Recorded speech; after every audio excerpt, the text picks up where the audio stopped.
Hi, welcome to the Gamesplainer. I'm Jeff the Gamesplainer and today I'm gamesplaining Maracaibo. So if you have watched my other video, you'll have an idea of how Maracaibo runs and what you're doing.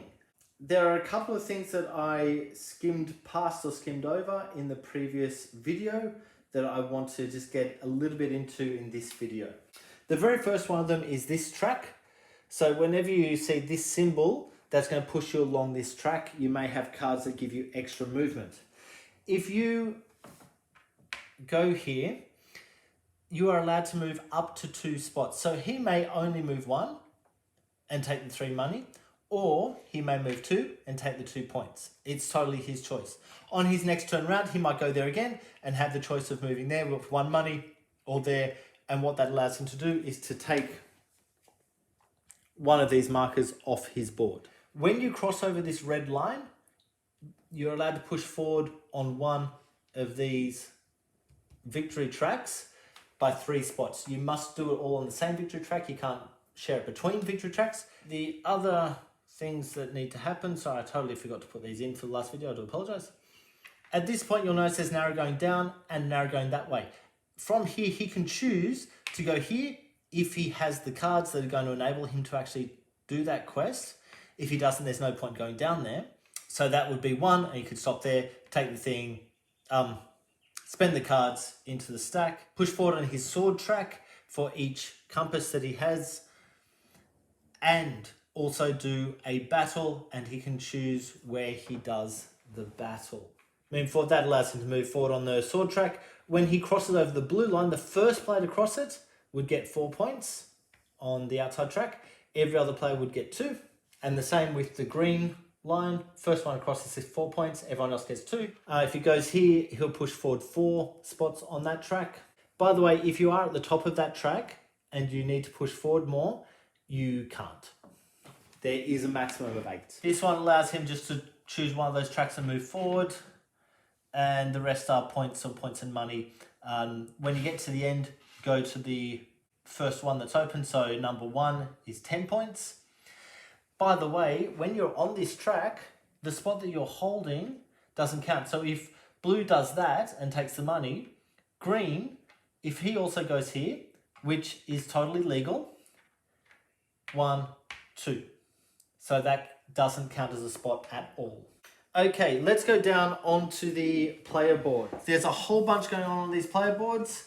They become available when you move both of the circle tokens off those spots. So here, if he takes the second one, he now has a hand limit of 6. So it's normally 4, he gets a hand limit of 6. On this one, if he manages to take the markers off, he immediately gains 3 points.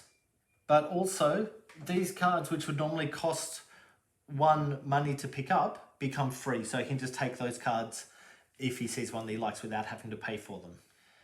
This one just allows him to get 5 money.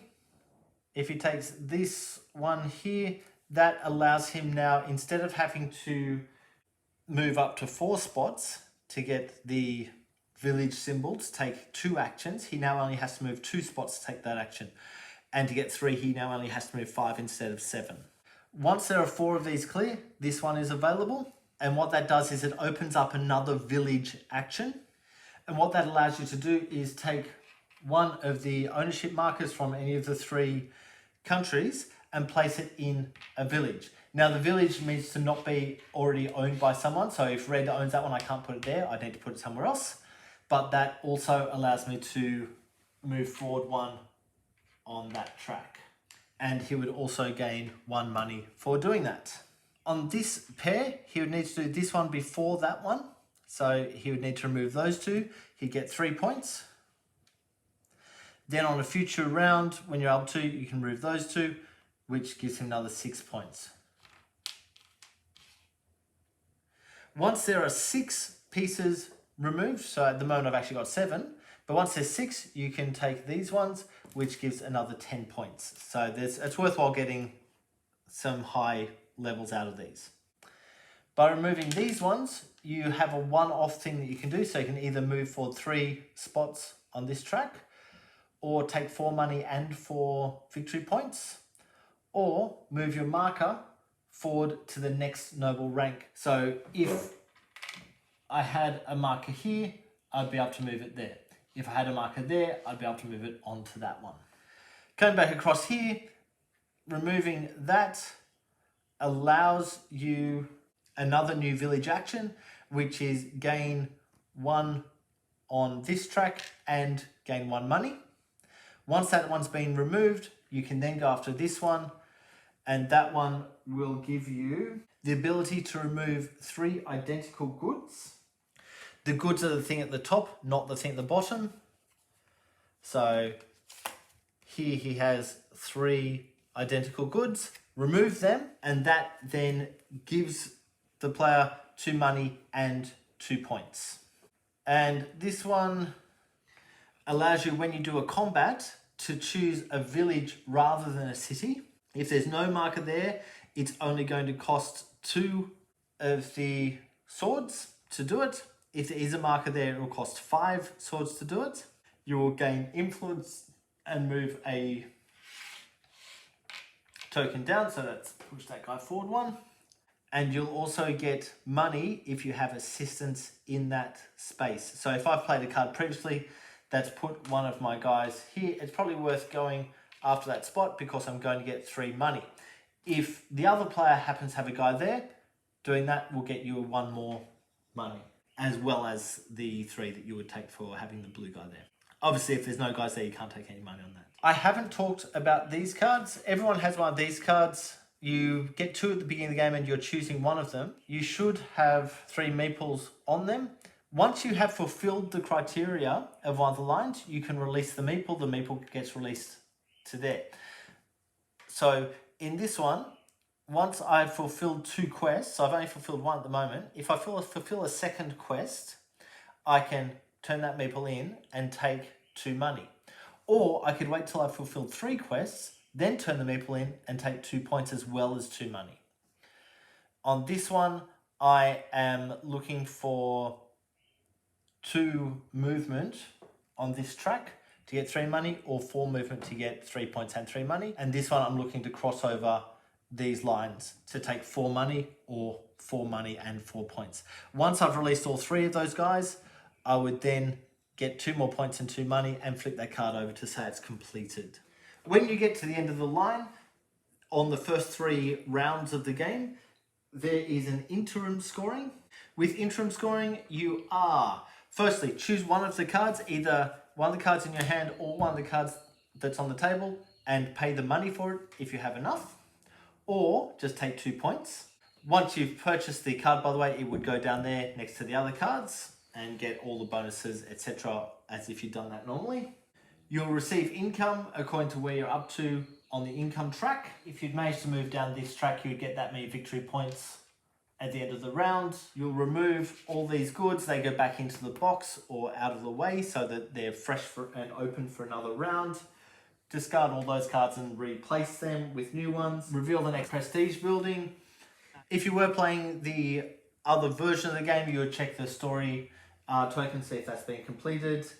Otherwise, you keep moving on, return all the ships to Havana, and keep going for the next round. On the final round, so the 4th round, the scoring is, once again, the card. So purchase a card or take 2 points. You score points depending on your marker's positioning on this track. So if it's here, it gets 1 point. If it's there, it'll still get 1 point. If it's there, you get 2, etc. At this point, you'll take that many victory points again. Those victory points come off these cards. There will be cards that have a marking to move along that, like this one just here. So it's 2 points along that track. Then you score victory points for all of your project cards, which is that points just there. The player who has the most victory on each nation will get 3 points. So at the moment, blue would be getting 6 points. No one would get this one. If green was in the same spot, he would also get 3 points. You're going to get points that are a multiplier of what you can see. So at the moment, each line is worth 1 point. For blue, it's multiplied by 1. For these guys, it's multiplied by 0. So at the moment, blue would be getting 2 points, green would be getting 0. If that's what the game looks like at the end, this blue is a 3 multiplier. So it's 3 times 1, which gets in 3 points. and then this is a 1 multiplier. You'd have to get up to the red line for that to become a 2 multiplier. So that's another 1 times 1. So that's worth 4 points. But obviously if we can get those 2 out, then it's multiplied by 2. There are some potentially huge points on those at the end of the game. Bearing in mind, at the end of the game, there is also a multiplier for whoever has the most cubes out on the board, and a secondary multiplier for anyone who has the second most cubes out on the board. White had the most cubes, it would be another 2. If red had that, it'd be another point for the blue player. Look, I think that I have managed to explain everything. If there are any comments or suggestions, please write them below. If you have any games that you would like to be Gamesplained, please shoot me an email to thegamesplainer@gmail.com. Follow me on Instagram and Twitter @thegamesplainer to keep up to date with the games I'm playing. Subscribe to my videos to keep up to date with the games that I'm gamesplaining. And until next time, enjoy gaming.